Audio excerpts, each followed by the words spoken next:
বাংলাদেশ জাতীয়তাবাদী দল বিএনপি শুধুই একটি রাজনৈতিক দল নয়, কোটি মানুষের হৃদয়ের স্পন্দন, আস্থা ও ভরসা।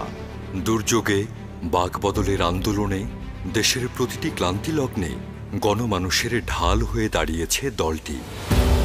গণতন্ত্র উদ্ধার কিংবা স্বাধীনতা রক্ষার সংগ্রামে ইতিহাসের পরতে পরতে লেখা রয়েছে বিএনপির নাম। বুলেট, গুম, খুন, মামলা কিংবা হামলা কোনো কিছুই টলাতে পারেনি দলটিকে। অবিচল থেকে দেশ ও দেশের মানুষের রক্ষায় লড়াই করে গেছে অবিরাম। দেশি ও বিদেশি নানান ষড়যন্ত্রের নীল নকশা ছিন্ন ভিন্ন করে ফিনিক্স পাখির মতো বারবার বীর দর্পে মাথা তুলে দাঁড়িয়েছে বিএনপি। কিন্তু এই অবিচল শক্তির উৎস কোথায়? এত জনপ্রিয়তার রহস্যই বা কি? 25শে মার্চ কাল রাত্রি পাকিস্তানি হানাদার বাহিনী রাতের অন্ধকারে বাংলাদেশ তথা তৎকালীন পূর্ব পাকিস্তানে এক নারকীয় হত্যাযজ্ঞ চালায়। অপরাধ, এদেশের মানুষ ভোটের অধিকার চেয়েছিল, গণতন্ত্র চেয়েছিল, দুর্নীতি ও বৈষম্যের বিরুদ্ধে প্রতিবাদ জানিয়েছিল, অর্থনৈতিক মুক্তি আর স্বাধিকার চেয়েছিল। পাকিস্তানি বাহিনীর নৃশংসতায় কিংকর্তব্য বিমূঢ় হয়ে পড়ে সারা দেশ। পালিয়ে গা ঢাকা দেন সে সময়ের রাজনীতিতে শীর্ষ নেতৃত্বে থাকা নেতাকর্মীরা। গ্রেপ্তার হন শেখ মুজিবুর রহমান। শেখ সাহেব যে 25শে মার্চের ঘটার মুখে সবাইকে তিনি বলতেন চলে যেতে, অথচ নিজে বসে থাকলেন, 25 তারিখে ঘরে বসে আত্মসমর্পণ করলেন। এমন পরিস্থিতিতে সারা দেশের মানুষ যখন দিশেহারা, ঠিক তখন রেডিওতে বেজে উঠল সেই অমোঘ ঘোষণা,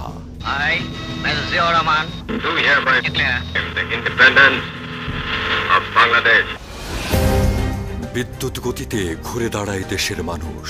সেনাবাহিনী, ছাত্র, তরুণ, যুবা, কৃষক, শিক্ষক সবাই কাঁধে কাঁধ মিলিয়ে নেমে পড়েন প্রতিরোধ যুদ্ধে।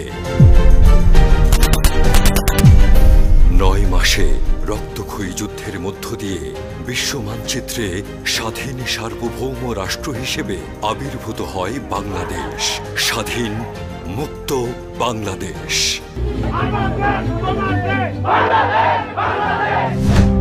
কিন্তু যে গণতন্ত্র আর ভোটাধিকারের তৃষ্ণায়, বৈষম্য বিলোপের তীব্র আকাঙ্ক্ষায় প্রাণ বিলিয়ে দিয়েছিল লাখো মানুষ, স্বাধীনতা উত্তর বাংলাদেশে তা অধরাই থেকে যায়।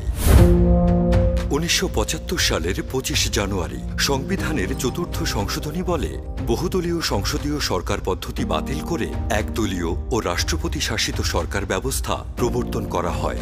দেশের সকল রাজনৈতিক দল বিলুপ্ত করে বাকশাল নামে গঠন করা হয় একক রাজনৈতিক দল। 4টি ছাড়া ডিক্লারেশন বাতিল করা হয় সব পত্রিকার। এর আগে শেখ মুজিবুর রহমানের নেতৃত্বাধীন আওয়ামী লীগ সরকারের অদূরদর্শিতা ও রাজনৈতিক ব্যর্থতায় 1974 সালে দেখা দেয় ভয়াবহ দুর্ভিক্ষ। সেই দুর্ভিক্ষে মৃত্যু হয় লক্ষাধিক মানুষের। 1975 সালের 15ই আগস্ট সেনাবাহিনীর জুনিয়র অফিসারদের সংগঠিত এক সেনা অভ্যুত্থানে সপরিবারে শেখ মুজিবুর রহমান নিহত হবার পর সামরিক শাসন জারি করে ক্ষমতায় আসীন হন আওয়ামী লীগ নেতা খন্দকার মোস্তাক আহমেদ। এই সময় একদিকে যেমন সেনাবাহিনীতে চলতে থাকে অভ্যুত্থানকারী জুনিয়র অফিসারদের সাথে সিনিয়র অফিসারদের দ্বন্দ্ব, অন্যদিকে রাষ্ট্রযন্ত্রের বিভিন্ন পর্যায়ে শুরু হয় প্রতিবিপ্লবীদের ষড়যন্ত্র। বিভিন্ন পক্ষের মধ্যে চলতে থাকে রাষ্ট্র ক্ষমতা দখলের পায়তারা। দেশের এমন ভয়াবহ ক্রান্তিকালে আবারও দৃশ্যপটে হাজির হলেন স্বাধীনতার ঘোষক, বীর মুক্তিযোদ্ধা জিয়াউর রহমান। স্বাধীন জনগণ কি চায়? বেঁচে থাকবার অধিকার। 3 November brigadier general Khaled Mosharraf এবং 46 পদাতিক ব্রিগেডের কমান্ডার কর্নেল শাফায়েত জামিলের নেতৃত্বে সেনা অভ্যুত্থান সংগঠিত হয়। গৃহবন্দী করা হয় তৎকালীন সেনাপ্রধান মেজর জেনারেল জিয়াউর রহমানকে। কিন্তু 7 নভেম্বর স্বতঃস্ফূর্ত বিপ্লবের মধ্য দিয়ে বন্দি দশা থেকে মুক্ত করে সিপাহী জনতা জিয়াউর রহমানকে নিয়ে আসে বিপ্লবের নেতৃত্বে। বিপ্লবে অংশ নেয়া গণমানুষের প্রবল দাবি সত্ত্বেও তিনি সেনা প্রধান হিসেবেই নিজের দায়িত্ব পালন করতে থাকেন। এবং দুই বাহিনীর প্রধানের সাথে উপসামরিক আইন প্রশাসক হিসেবে তৎকালীন রাষ্ট্রপতি ও প্রধান সামরিক আইন প্রশাসক বিচারপতি সায়েমকে সর্বোচ্চ সহযোগিতার মাধ্যমে পথহারা জাতিকে নিয়ে আধুনিক রাষ্ট্র রূপান্তরের কাজ শুরু করেন। রাষ্ট্রপতি সায়েমের অসুস্থতাজনিত কারণে তিনি প্রথমে জেনারেল জিয়াউর রহমানকে প্রধান সামরিক আইন প্রশাসকের দায়িত্ব হস্তান্তর করেন। পরবর্তীতে 1977 সালের 21 মে রাষ্ট্রপতির পদ থেকে পদত্যাগ করলে তিনি জিয়াউর রহমানকে রাষ্ট্রপতি নিয়োগ করেন। শুরু হয় আধুনিক রাষ্ট্র হিসেবে বাংলাদেশকে গড়ে তোলার এক নবযাত্রা। সেনাবাহিনীর ভেতরে বাইরে ব্যাপক জনপ্রিয় জিয়াউর রহমান দায়িত্ব নেবার পরপরই দেশে আইনের শাসন প্রতিষ্ঠা করেন। সেনাবাহিনীতে ফেরে পেশাদারিত্ব, আর দেশের আইন শৃঙ্খলা ফিরে আসে স্বাভাবিকতায়। জিয়াউর রহমান যখন দায়িত্বভার গ্রহণ করেন তখন বাংলাদেশ ছিল বহুমুখী সংকটে জর্জরিত। ধর্ম, ভাষা, রাজনৈতিক মতাদর্শে পুরো জাতি বিভাজিত।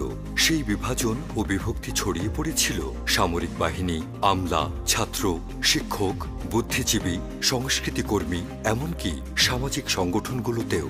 আইন শৃঙ্খলা পরিস্থিতির চরম অবনতি, ভঙ্গুর অর্থনীতি, চারিদিকে কেবলই হাহাকার। এমন বাস্তবতায় বিভাজন দূর করে ঐক্যবদ্ধ দেশ গড়ে তুলতে জিয়াউর রহমান একটি শক্তিশালী রাজনৈতিক প্ল্যাটফর্মের প্রয়োজনীয়তা অনুভব করলেন। তিনি দেশকে গণতন্ত্রায়নের পথে নিয়ে যেতে শেখ মুজিবের বাকশালতন্ত্রের পরিবর্তে সবার জন্য রাজনীতি চর্চার সুযোগ উন্মুক্ত করে দেন। পুনর্গঠন ও পুনরুজ্জীবিত করতে সকল রাজনৈতিক দলের প্রতি সহযোগিতার হাত বাড়িয়ে দেন। ফিরিয়ে দেন গণমাধ্যমের স্বাধীনতাও। তিনি নিজেও সক্রিয়ভাবে যোগ দেন রাজনীতিতে। 1978 সালের ফেব্রুয়ারিতে উপরাষ্ট্রপতি বিচারপতি আব্দুস সাত্তারকে আহ্বায়ক করে প্রতিষ্ঠা করেন জাতীয়তাবাদী গণতান্ত্রিক দল বা জাগদল। ঘোষণাপত্রে জাগদলের লক্ষ্য ছিল স্পষ্ট: কৃষক, শ্রমিক, ছাত্র, বুদ্ধিজীবী, ব্যবসায়ী, শিল্পপতি ও কর্মজীবী মানুষকে ঐক্যবদ্ধ করে জাতীয় বিকাশের এক নতুন দিগন্ত উন্মোচন করা।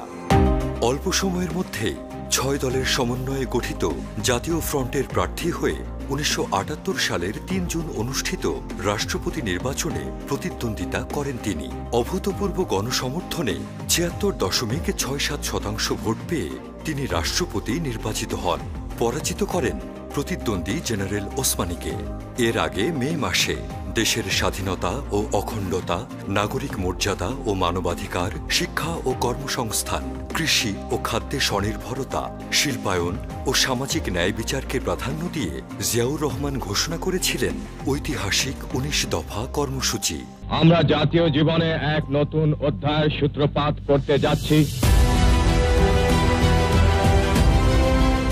আর সেই কর্মসূচির প্রতি জনগণের আস্থা যাচাইয়ে 30 মে আয়োজন করেন গণভোট। দেশের মানুষ অকুণ্ঠ সমর্থন জানায় তার কর্মসূচির প্রতি। ভাষা, ধর্ম, পাহাড়ি, সমতলবাসী, ক্ষুদ্র নৃগোষ্ঠী সবাইকে ঐক্যবদ্ধ করতে জিয়াউর রহমান প্রবর্তন করেন বাংলাদেশি জাতীয়তাবাদ। পরবর্তীতে জাগদল বিলুপ্ত করে 1978 সালের 1 সেপ্টেম্বর প্রতিষ্ঠা করেন বাংলাদেশ জাতীয়তাবাদী দল বিএনপি। ঢাকার বিখ্যাত রমনা রেস্তোরাঁয় ঘোষিত 19 দফাই হয়ে ওঠে নবগঠিত বিএনপির মূল আদর্শ। The election has been, as I said, fair and free. I find that our great people, as I said a few minutes ago, have matured. I'm also glad that a system is emerging in our country. Peace, stability, work and development. Ziaur Rahman নিজে দলের আহ্বায়ক, পরে chairman হন। আর প্রথম মহাসচিব হিসেবে দায়িত্ব পান অধ্যাপক AQM বদরুদ্দোজা চৌধুরী। সৎ, দক্ষ ও দেশপ্রেমিক রাজনৈতিক কর্মী সংগ্রহে একের পর এক প্রশিক্ষণ ও কর্মশালার আয়োজন করেন তিনি। তার আদর্শ ও দর্শনে উজ্জীবিত হয়ে সারা দেশের বিপুল সংখ্যক তরুণ বিএনপিতে যোগদান করেন। দলটির প্রথম দিকের সদস্যদের প্রায় 45%ই ছিল উদ্যমী তরুণ তরুণী। বাংলাদেশের রাজনৈতিক অঙ্গনে নতুন এক বোধ, আদর্শ ও দর্শনের সূচনা হবার নেতৃত্বে ছিলেন জিয়াউর রহমান, এবং যার প্রাণশক্তি ছিল তরুণ সমাজ। 19 দফা বাস্তবায়নে দলের নেতাকর্মীদের সঙ্গে নিয়ে জিয়াউর রহমান ছুটে বেড়ান দেশের এক প্রান্ত থেকে আরেক প্রান্তরে। কৃষি ও খাদ্যে স্বনির্ভরতা অর্জনের দলীয় প্রতিশ্রুতি পূরণে প্রেসিডেন্ট জিয়া কৃষি বিপ্লবের সূচনা করেন। সেচ সম্প্রসারণে খনন করেন 1400 খাল, গড়ে তোলেন হাজার হাজার মাইল সড়ক। বছর ঘুরতেই কৃষিতে আসে অভাবনীয় সাফল্য। কৃষকের মুখে ফোটে হাসি, দূর হয় ক্ষুধা, ভোক্তারাও পান স্বস্তি। নিরক্ষরতা দূরীকরণ কর্মসূচির মাধ্যমে জিয়াউর রহমান জ্ঞানের আলো ছড়িয়ে দিয়েছিলেন গ্রামের পর গ্রামে। কলম ধরা শিখেছিল লাখো নিরক্ষর মানুষ, যা তাদের জীবনে নতুন সম্ভাবনার দুয়ার খুলে দেয়। স্বাস্থ্যসেবাকে তিনি নিয়ে আসেন সাধারণ মানুষের দোরগোড়ায়। 27,000-এরও বেশি পল্লী চিকিৎসক নিয়োগের মাধ্যমে গড়ে ওঠে এক বিস্তৃত স্বাস্থ্যসেবা নেটওয়ার্ক, যা গ্রামের মানুষকে প্রথমবারের মতো দেয় সহজ চিকিৎসার সুযোগ। ভেঙে পড়া অর্থনীতিকে টেনে তুলতে তিনি জোর দেন শিল্পায়নে, যেখান থেকে সূচনা হয় বাংলাদেশের রপ্তানিমুখী পোশাক শিল্প। একই সঙ্গে বিদেশে জনশক্তি প্রেরণের সুযোগ উন্মোচন করে দেন তিনি। এই দুই খাত, গার্মেন্টস এবং প্রবাসী আয়, প্রেসিডেন্ট জিয়াউর রহমানের হাতে রোপিত সেই বীজ, যা আজও বাংলাদেশের অর্থনীতির সবচেয়ে বড় ভিত্তি। যুব উন্নয়ন মন্ত্রণালয়, মহিলা বিষয়ক মন্ত্রণালয়, বিজ্ঞান ও প্রযুক্তি মন্ত্রণালয়, এসব তার হাত ধরেই প্রতিষ্ঠিত। নারীর ক্ষমতায়ন, তরুণের দক্ষতা বৃদ্ধি, অর্থনীতির প্রাণশক্তি গড়ে তোলাই ছিল তার লক্ষ্য। পররাষ্ট্রনীতিতেও তিনি আনেন বৈপ্লবিক পরিবর্তন। একমুখী ভারত সোভিয়েত বলয় থেকে বেরিয়ে তিনি সুসম্পর্ক স্থাপন করেন মুসলিম বিশ্ব, চীন, যুক্তরাষ্ট্র এবং আরব রাষ্ট্রগুলোর সঙ্গে। 1978 সালে জাপানকে হারিয়ে জাতিসংঘের নিরাপত্তা পরিষদের অস্থায়ী সদস্য নির্বাচিত হয় বাংলাদেশ।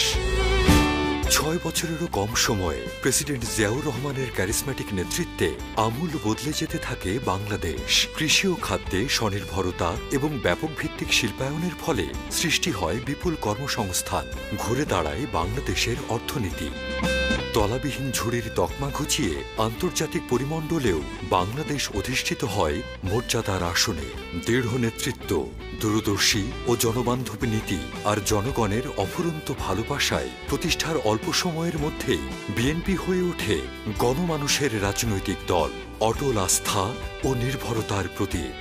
বিএনপি গঠনে জিয়াউর রহমানের প্রধান লক্ষ্য ছিল সব ধরনের বিভাজন দূর করে গোটা জাতিকে ঐক্যবদ্ধ করে একক সত্তায় পরিণত করা। ভাষা, ধর্ম কিংবা নৃতাত্ত্বিক ভিত্তিতে ভিন্ন ভিন্ন পরিচয় নয়, সবার একটাই পরিচয়, সবাই বাংলাদেশী। প্রেসিডেন্ট জিয়াউর রহমান শুধু তার প্রতিষ্ঠিত দলই নয়, বাকশালের কারণে বিলীন হয়ে যাওয়া অন্যান্য রাজনৈতিক দলকেও প্রকাশ্যে রাজনীতির সুযোগ করে দেন। বিলুপ্ত হওয়া আওয়ামী লীগকেও নিজ নামে রাজনীতি করার পথ সুগম করে দেন তিনি। দল গঠনের মাত্র 2.5 বছরের মাথায় 1981 সালের 30 মে কতিপয় বিপথগামী দেশদ্রোহী সেনার হাতে নির্মমভাবে নিহত হন ইতিহাসের সফল ও নন্দিত রাষ্ট্রনায়ক বিএনপির প্রতিষ্ঠাতা জিয়াউর রহমান।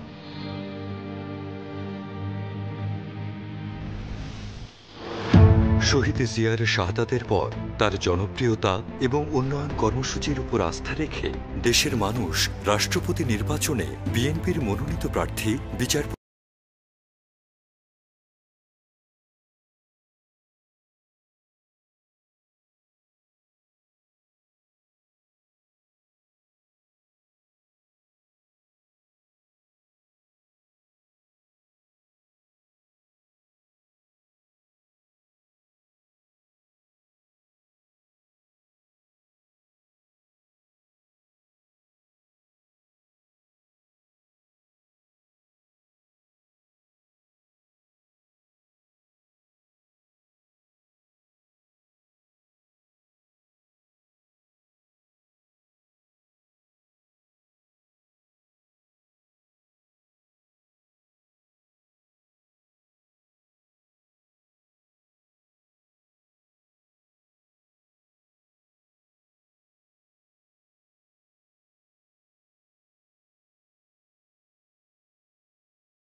সংগ্রামী বাহিনীকে উজ্জীবিত করে। 1988 সালে তারেক রহমান বগুড়ার গাবতলী উপজেলা ইউনিটে সাধারণ সদস্য হিসেবে আনুষ্ঠানিকভাবে বিএনপিতে যোগ দেন। সারা দেশের নেতাকর্মীদের সংগঠিত করার মধ্য দিয়ে তিনি দলের ভিত্তি মজবুত করতে অবদান রেখে চলেন। স্বৈরশাসক এরশাদ বেগম খালেদা জিয়ার রাজনৈতিক কর্মসূচি ও আন্দোলন কঠোরভাবে দমনের চেষ্টা করে। 8 বছরে 7 বার এরশাদের পেটুয়া বাহিনীর দ্বারা নির্যাতিত ও আটক হন বেগম খালেদা জিয়া। কিন্তু নির্যাতন, নিপীড়ন কিংবা নিবর্তনমূলক আটক কোনো কিছুই দমাতে পারেনি তাকে, বরং প্রতিটি প্রতিবন্ধকতায় তাকে করেছে আরও দৃঢ়। স্বৈরশাসনের বিরুদ্ধে দুর্দান্ত লড়াইয়ে আপোষহীন ভাবমূর্তি গড়ে ওঠে তার। বয়কটের রাজনৈতিক সিদ্ধান্ত উপেক্ষা করে আওয়ামী লীগ ৮৬ সালের নির্বাচনে অংশগ্রহণ করে জাতীয় বেইমানের খ্যাতি অর্জন করে। দলটির এমন হঠকারী সিদ্ধান্তে স্বৈরাচার পতনের আন্দোলন ক্ষতিগ্রস্ত হয়, দীর্ঘায়িত হয় স্বৈরাচার এরশাদের মেয়াদকাল। অবশেষে বেগম জিয়ার নেতৃত্বে গণ আন্দোলনের মুখে 1990 সালের 6 ডিসেম্বর এরশাদের পতনের মধ্য দিয়ে এদেশ ফিরে পায় গণতন্ত্রের পথ। আপোষহীন নেত্রী হিসেবে খালেদা জিয়া হয়ে ওঠেন গণমানুষের আস্থার প্রতীক। জিয়ার স্বপ্ন ও আদর্শে অনুপ্রাণিত হয়ে খালেদা জিয়ার সংগ্রামী নেতৃত্বে বিএনপি অতিক্রম করে দুঃসময়, আর লিখে যায় বাংলাদেশের রাজনীতিতে গণতন্ত্র পুনরুদ্ধারের এক ঐতিহাসিক অধ্যায়। এরশাদের পতনের পর গঠিত হয় অন্তর্বর্তীকালীন সরকার। 1991 সালের 27 ফেব্রুয়ারি অনুষ্ঠিত হয় দেশের ৫ম জাতীয় সংসদ নির্বাচন। বেগম খালেদা জিয়ার নেতৃত্বে জনগণের রায়ের ভিত্তিতে সংখ্যাগরিষ্ঠতা অর্জন করে বাংলাদেশ জাতীয়তাবাদী দল বিএনপি। 5টি নির্বাচনী এলাকা থেকে প্রতিদ্বন্দ্বিতা করে তিনি সবগুলো আসনেই বিজয়ী হন। 20 মার্চ বাংলাদেশের প্রথম নারী প্রধানমন্ত্রী হিসেবে শপথ গ্রহণ করেন বেগম খালেদা জিয়া। নির্বাচনের আগে তারেক রহমান তার মা বেগম খালেদা জিয়ার সঙ্গে দেশের প্রায় প্রতিটি জেলায় নির্বাচনী প্রচারণায় অংশ নেন। দলের কৌশল ও জনমত তৈরি করার ক্ষেত্রে গুরুত্বপূর্ণ ভূমিকা পালন করেন তিনি। তবে এখানেই শেষ নয়। রাষ্ট্রপতি শাসিত ব্যবস্থার সীমাবদ্ধতা কাটিয়ে গণতন্ত্রকে আরও শক্তিশালী করার লক্ষ্য নিয়ে খালেদা জিয়া এক ঐতিহাসিক পরিবর্তন আনেন। 1991 সালের 6 আগস্ট জাতীয় সংসদে পাশ হয় সংবিধানের দ্বাদশ সংশোধনী বিল। এর মাধ্যমে বাংলাদেশে কার্যকর হয় সংসদীয় সরকার ব্যবস্থা। আমি স্পষ্ট করে বলতে চাই, দেশ ও জনগণের স্বার্থেই আমাদের এই সিদ্ধান্তের মূল উৎস।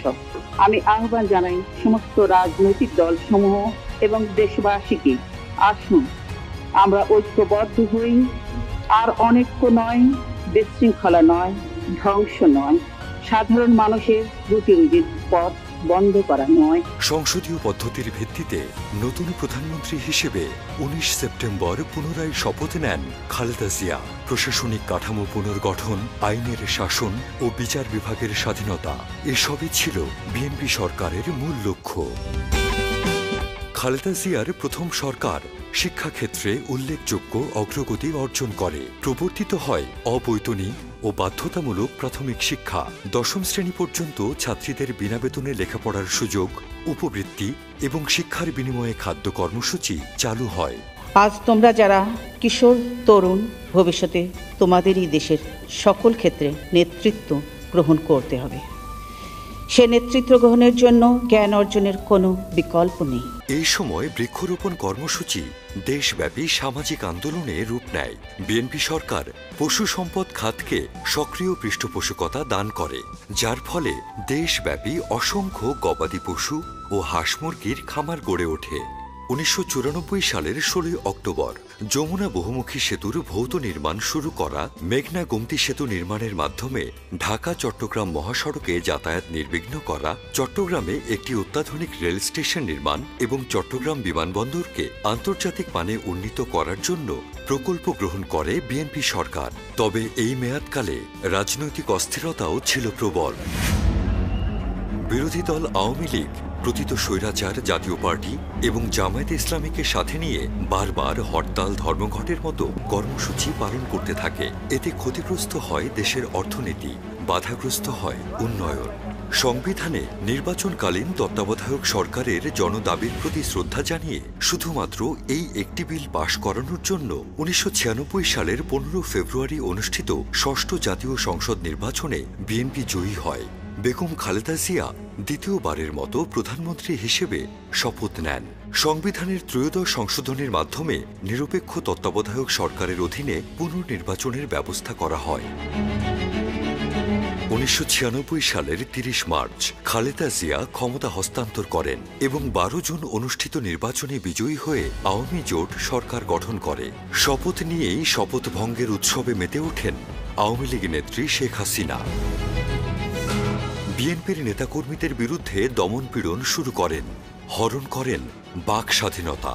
রাষ্ট্র অবতীর্ণ হয় নিপীড়কের ভূমিকায়।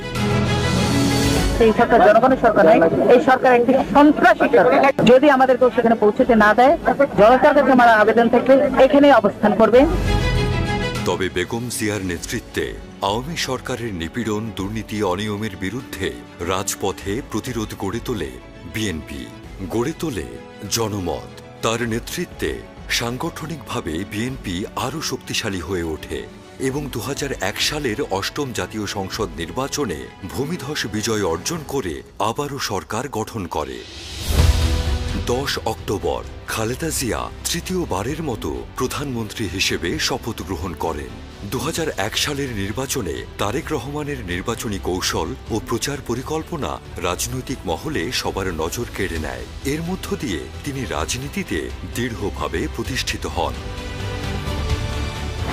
সরকার গঠন করে বিএনপি দেশের রাজনৈতিক ও অর্থনৈতিক পরিসরে নতুন অধ্যায় শুরু করে। দেশের জনগণের প্রত্যাশায় উন্নয়ন, শিল্প, অবকাঠামোয় এগিয়ে যাবে দেশ। পাশাপাশি বিদ্যুৎ সংকট দূর হবে, দ্রব্যমূল্যে লাগাম টানবে, আইন শৃঙ্খলা পরিস্থিতি নিয়ন্ত্রণে আসবে। ঢাকা সহ বড় শহরের অবকাঠামোগত উন্নয়ন, চট্টগ্রাম বন্দর ও শিল্পাঞ্চলে বিনিয়োগ বৃদ্ধি এবং বিদ্যুৎ উৎপাদন বাড়াতে বিএনপি সরকার বহুমুখী প্রকল্প গ্রহণ করে। এতে জনজীবনে স্বস্তি ফিরতে শুরু করে, অর্থনীতিতে আসে গতি। দেশের ভবিষ্যৎ চাহিদা বিবেচনায় রেখে বিদ্যুৎ খাতে দীর্ঘমেয়াদী পরিকল্পনা গ্রহণ করে বিএনপি সরকার। সে অনুযায়ী একদিকে উৎপাদন বাড়াতে বিদ্যুৎ কেন্দ্র স্থাপনের কাজ শুরু করে, সমান্তরালে দেশ জুড়ে বিদ্যুৎ সঞ্চালন লাইন স্থাপন শুরু করে সরকার। 2001 থেকে 2006 বেগম খালেদা জিয়ার তৃতীয় মেয়াদের সরকারে বাংলাদেশ অর্থ ও সামাজিক অগ্রগতিতে নতুন দিগন্ত স্পর্শ করে। 2002 থেকে 2006 সালের মধ্যে জিডিপি প্রবৃদ্ধির হার প্রথমবারের মতো 6% উপরে ওঠে। জনগণের মাথাপিছু আয় বৃদ্ধি পায় 374 মার্কিন ডলার থেকে 482 মার্কিন ডলারে। বৈদেশিক মুদ্রার রিজার্ভ বেড়ে 1 বিলিয়ন থেকে 3 বিলিয়ন মার্কিন ডলারে পৌঁছায় এবং বিদেশ থেকে প্রেরিত রেমিটেন্সের পরিমাণ প্রায় 3 গুণ বেড়ে 2006 সালে 5 বিলিয়ন ডলার অতিক্রম করে। এ সময় সারা দেশে ইন্টারনেট ও মোবাইল নেটওয়ার্কের বিস্তারে বেসরকারি ও বিদেশি বিনিয়োগকে ব্যাপকভাবে উৎসাহিত করে সরকার। অবারিত নীতি সহায়তায় ভর করে তথ্য প্রযুক্তিতে এগিয়ে যায় বাংলাদেশ। শ্রম নির্ভর অর্থনীতির পরিবর্তে মেধা নির্ভর অর্থনীতির রূপরেখা তৈরি করে বিএনপি সরকার। তরুণদের মাঝে তথ্য প্রযুক্তি ভিত্তিক কর্মসংস্থানে উৎসাহিত করতে দেশ জুড়ে প্রশিক্ষণের ব্যবস্থা করা হয়। 2005 সাল থেকে বিশ্বব্যাপী MFA কোটা বাতিল হলেও সরকারের দূরদর্শী পরিকল্পনার কারণে তৈরি পোশাক খাত সমান তালে এগিয়ে যেতে থাকে। বিনিয়োগ বান্ধব নীতি ও কৌশলের ফলে শিল্প খাতের অবদান জিডিপিতে 17% ছাড়িয়ে যায় এবং শিল্প খাতে প্রবৃদ্ধির হার 10% অতিক্রম করে। 2002 থেকে 2006 সালের মধ্যে প্রত্যক্ষ বিদেশি বিনিয়োগ ছিল 2.5 বিলিয়ন মার্কিন ডলার। 62,000 কোটি টাকার 9,000 শিল্প প্রকল্প বিনিয়োগ বোর্ডে নিবন্ধিত হয়, যা পূর্ববর্তী 5 বছরের তুলনায় প্রায় দ্বিগুণ। এছাড়াও চালু করা হয় নতুন রপ্তানি প্রক্রিয়াকরণ অঞ্চল, যা দেশের শিল্প ও রপ্তানি খাতকে আরও শক্তিশালী করে। তারেক রহমানের সাংগঠনিক দক্ষতা, অক্লান্ত প্রচেষ্টা ও তৃণমূলে দলকে শক্তিশালীকরণের স্বীকৃতি হিসেবে 2002 সালে স্থায়ী কমিটি তাকে বিএনপির সিনিয়র যুগ্ম মহাসচিব পদে মনোনীত করে।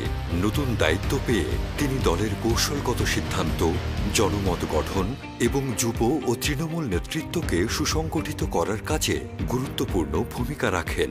2005 সালে তারেক রহমান দেশের প্রতিটি উপজেলা ইউনিটের সঙ্গে মতবিনিময় এবং তৃণমূল সম্মেলন আয়োজন করেন। তিনি স্থানীয় নেতাদের সঙ্গে আলোচনা করেন, সমর্থকদের চিন্তাধারা শোনেন এবং জনগণকে সরকারের ভর্তুকি নীতি, বয়স্ক ভাতা, পরিবেশ রক্ষায় উদ্যোগ এবং নারী শিক্ষার্থীদের জন্য উপবৃত্তি বিষয়ে অবহিত করেন। সম্মেলনে নিবন্ধনকারীদের অন্তত 18,000 চিঠির উত্তর দেয়া জনগণের সঙ্গে তারেক রহমানের নিবিড় সংযোগ ও সম্পর্কের প্রমাণ। তবে রাজনৈতিক অস্থিরতা এবং বিরোধী দলের ধারাবাহিক আন্দোলনে বারবার হোঁচট খায় বিএনপির উন্নয়ন যাত্রা। 2006 সালে রাজনৈতিক সংকট ঘনীভূত হয়। আওয়ামী লীগের লগিবৈঠার আন্দোলনে আবারও পথ হারায় দেশের গণতন্ত্র। তত্ত্বাবধায়কের মোড়কে দেশের ক্ষমতায় বসে সেনা সমর্থিত অসাংবিধানিক সরকার।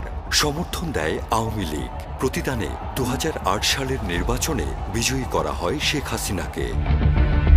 ফখরুদ্দিন মঈনুদ্দিনের সরকার খ্যাত তত্ত্বাবধায়ক সরকার দায়িত্ব গ্রহণ করেই মেতে ওঠেন -2 ফর্মুলা বাস্তবায়নের খেলায়। গ্রেফতার করা হয় আওয়ামী লীগের সভাপতি শেখ হাসিনা, বিএনপি চেয়ারপারসন বেগম খালেদা জিয়া, তারেক রহমান সহ উভয় দলের বহু নেতাকর্মীকে। দেয়া হয় দুর্নীতির মামলা। পরবর্তীতে শেখ হাসিনা ফখরুদ্দিন মঈনুদ্দিন সরকারের সঙ্গে আপোষ করলেও খালেদা জিয়া ছিলেন আপোষহীন। আইনি শৃঙ্খলা বাহিনী ও ফখরুদ্দিন মঈনুদ্দিন সরকারের বিশেষ বাহিনীর অমানবিক নির্যাতনে গুরুতর অসুস্থ হয়ে পড়েন বিএনপির সিনিয়র যুগ্ম মহাসচিব তারেক রহমান। মেরুদণ্ডে আঘাত পেয়ে গুরুতর অসুস্থ হয়ে পড়েন তিনি। জীবন মৃত্যুর সন্ধিক্ষণে চিকিৎসার জন্য তারেক রহমানকে পাঠানো হয় লন্ডনে। সেই থেকে প্রবাসে পরবাসে জীবন কাটাতে হচ্ছে তাকে। তবে তিনি দমে যাননি। বিদেশে বসেই নেতৃত্ব দিচ্ছেন দলকে, রেখেছেন সুসংগঠিত। তার প্রমাণ দলের অখণ্ডতা। দীর্ঘ 15 বছর ফ্যাসিস্ট শেখ হাসিনা বিএনপিকে ভাঙার হেন কোনো কৌশল নেই যা তিনি প্রয়োগ করেননি। রাষ্ট্রীয় গোয়েন্দা সংস্থাকে লেলিয়ে দিয়েছেন, কাউকে কাউকে টাকার লোভ দেখিয়েছেন, কাউকে সংসদ সদস্য বানানোর প্রতিশ্রুতি দিয়েছেন, হামলা মামলা গুমের ফর্মুলা প্রয়োগ করেছেন। কিন্তু বিএনপি ভাঙতে পারেননি, বরং আরো মজবুত হয়েছে ঐক্য। 2009 সাল বিএনপির ৫ম জাতীয় কাউন্সিলে তারেক রহমান দলটির সিনিয়র ভাইস চেয়ারম্যান নির্বাচিত হন। নতুন দায়িত্ব পেয়ে তিনি দলের পুনর্গঠনে মনোনিবেশ করেন। তৃণমূলের মতামতকে প্রাধান্য দিয়ে তিনি কর্মসূচি গ্রহণ করেন। কেন্দ্র থেকে তৃণমূল সব স্তরের নেতা ও কর্মীদের সমন্বয় করে দলকে শক্তিশালী করার কাজ শুরু করেন। নতুন দায়িত্বে তিনি রাজনৈতিক কৌশল ও সংগঠন উন্নয়নে বিস্ময়কর ভূমিকা রাখেন।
19সবচেয়ে বড় অস্ত্র 2009 সাল থেকে 2024 সাল পর্যন্ত বিএনপির নেতাকর্মীদের বিরুদ্ধে মামলা হয়েছে 1,42,983টি।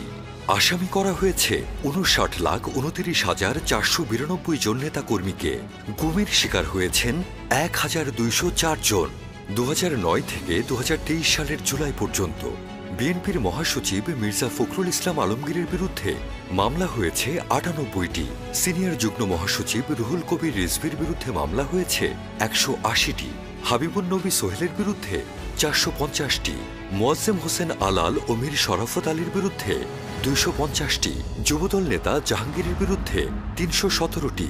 সুলতান সালাউদ্দিন টুকুর বিরুদ্ধে মামলা হয়েছে 315টি। শতাধিক মামলা রয়েছে এমন নেতাকর্মীর সংখ্যাও অগণিত। ফ্যাসিস্ট শেখ হাসিনার শাসনামলে বিএনপির নেতাকর্মীদের বড় অংশেরই দিন কেটেছে আদালতের আঙিনায়, কারো কারাগারে, আবার অনেকে প্রাণ বাঁচিয়েছেন বিদেশে পালিয়ে গিয়ে।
সালে 3 বারের প্রধানমন্ত্রী বেগম খালেদা জিয়া যখন মিথ্যা অভিযোগে কারাগারে বন্দী হন, তখন তারেক রহমানকে দলের ভারপ্রাপ্ত চেয়ারম্যান মনোনীত করা হয়। দায়িত্ব গ্রহণ করেই তিনি স্বৈরাচারী শেখ হাসিনার বিরুদ্ধে গণতন্ত্রপন্থী আন্দোলনে শীর্ষ নেতৃত্ব দিতে শুরু করেন। একই সঙ্গে জনগণের অধিকার ও ন্যায় প্রতিষ্ঠায় বহুমুখী পদক্ষেপ গ্রহণ করেন। 2018 সালে নির্বাচনের আগে জাতীয় সংলাপের নামে দেশের রাজনৈতিক দলগুলোর সঙ্গে নির্লজ্জ প্রহসনে মেতে ওঠে শেখ হাসিনা। এবার জাতি দেখল রাতের ভোটের নির্বাচন। নির্বাচনের ফর্মুলা নতুন হলেও সরকার গঠন করে শেখ হাসিনা হাঁটল তার পুরনো পথেই। গণমাধ্যমের কণ্ঠরোধ, ডিজিটাল আইনে মামলা, গুম আর খুন, টার্গেট বিএনপি আর তার নেতাকর্মীরা। 2014 সালের নির্বাচনে বিএনপি কেন অংশ নেয়নি তার উত্তর পাওয়া গেল 2018 সালের নির্বাচনে। কেন বিএনপি বরাবরই নিরপেক্ষ সরকারের অধীনে নির্বাচনের দাবি জানিয়ে আসছে তার উত্তর 2018 সালের নির্বাচন। আর 2024 সালে বিশ্ববাসী দেখল দামি নির্বাচনের ফর্মুলা। এই নির্বাচনে প্রতিদ্বন্দ্বিতা ছিল, কিন্তু ছিল না কোনো প্রতিদ্বন্দ্বী। প্রতিযোগী সবাই ছিলেন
ভেতরে ভেতরে ফুঁসতে থাকে দেশের মানুষ, যার বিস্ফোরণ ঘটল জুলাই অগাস্টে।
দীর্ঘ 15.5 বছর ধরে বিএনপিকে নির্মূলের চেষ্টা করে গেছে ফ্যাসিস্ট শেখ হাসিনা, কিন্তু নিয়তির কি নির্মম পরিহাস। জনগণের ভালোবাসা, নেতাকর্মীদের সীমাহীন আত্মত্যাগ আর শীর্ষ নেতৃত্বের বলিষ্ঠতায় বিএনপি আজ বাংলাদেশের জন্য স্বাধীনতা, সার্বভৌমত্ব ও দেশের অখণ্ডতার জন্য আরও বেশি অনিবার্য হয়ে উঠলেও জনরোষে দেশ ছেড়ে পালিয়ে যেতে বাধ্য হয়েছে স্বৈরাচার শেখ হাসিনা। দীর্ঘ আন্দোলন, সংগ্রাম ও ত্যাগের মধ্য দিয়ে আমরা ফ্যাসিবাদী অবৈধ সরকারের কাছ থেকে মুক্তি পেয়েছি। অভ্যন্তরীণ ও আন্তর্জাতিক নানান ষড়যন্ত্র মোকাবেলা করে গণমানুষের প্ল্যাটফর্ম শহীদ প্রেসিডেন্ট জিয়াউর রহমানের গড়া বিএনপি হয়ে উঠেছে আরও বেশি জনপ্রিয়, আরও বেশি সুসংগঠিত, আরও বেশি দৃঢ়।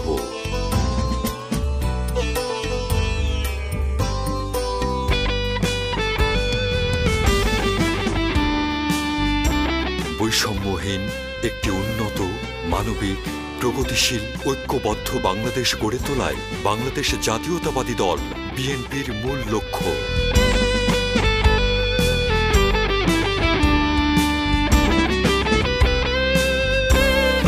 যেখানে মেধাই হবে ব্যক্তির মূল্যায়ন, সব ক্ষেত্রে প্রতিষ্ঠা হবে সম অধিকার, সর্বোচ্চ গুরুত্ব পাবে নাগরিক মর্যাদা, ভোটাধিকার ও গণতন্ত্র।